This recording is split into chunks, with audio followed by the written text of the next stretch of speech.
Va, hay que levantar la moral de la selección, hermano, por favor. Te cuenta, Rosy. Oye, dice... No es Rosy igual, no es Rosy igual. ¿No es Rosy igual? No, pero es igual, sí. Igualito. Oye, ¿sabes qué dice? Se encuentran, pues después de tiempo, se encuentran dos paisanos, dos charapas. Ya. Se encuentran en el pleno centro de Lima, ¿no? Justamente estaban caminando. Pero uno de ellos estaba triste. Sí. Estaba triste. Oh, sí, me quiero suicidar, hermano, ya. Todo me pasa. Todos los problemas del mundo tengo. ¿Ah, sí? Me han robado, me quieren secuestrar todo. ¿Y qué pasó? Y el otro, sin embargo, el otro estaba contento. Sí. Yo estoy contento, ñañito, ¿sabes por qué? Porque yo también estaba como tú. Sí. Yo también tenía muchos problemas, pero uno de esos días me quería suicidar. Sí. Y me subí a lo alto, ahí, ¿Centro cívico? del centro cívico. ¿Ah, sí? Y en eso me quiero suicidar y me lanzo. Y el hombre se había lanzado. ¡Pah! Ya.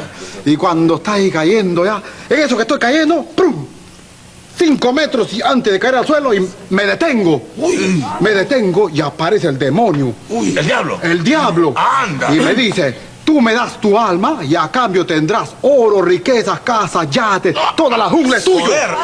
Todo el poder es tuyo. ¡Hala! Y efectivamente, al día siguiente, ñañito, Sí. al día siguiente, soy millonario, tengo carro, tengo mototaxi, tengo peque, todo. avionetas, todo. Oye, Era un ¿Y qué hizo? tierra, ¿Y un qué hizo el tierra. estoy feliz. ¿Y qué hizo el otro? El otro escuchó pues el dato, se avivó. Dijo, uy, acá tengo hasta la solución. Mañana me voy de frente al centro cívico. Sí. Amaneció al toque, 6 de la mañana. Ya. Uy, no. Puntual el hombre. Último piso del centro cívico. Ya. Y también me dijo, ahora sí acá, la salvación, hijito. Ya. Se lanza el hombre y en eso está cayendo y no aparece nadie. Está preocupado el hombre. Oye, diablo, no aparecía nadie. Y seguía cayendo. ¿Seguía cayendo? Faltaban 2 metros para que llegue al piso y ¡pum! Uy. Se detiene. Estaba pasó? asustado el hombre. En eso aparece un diablito chiquitito, así pequeñito, y le dice, señor, de parte de mi papá dice que le disculpes, que ya se le acabó su plata.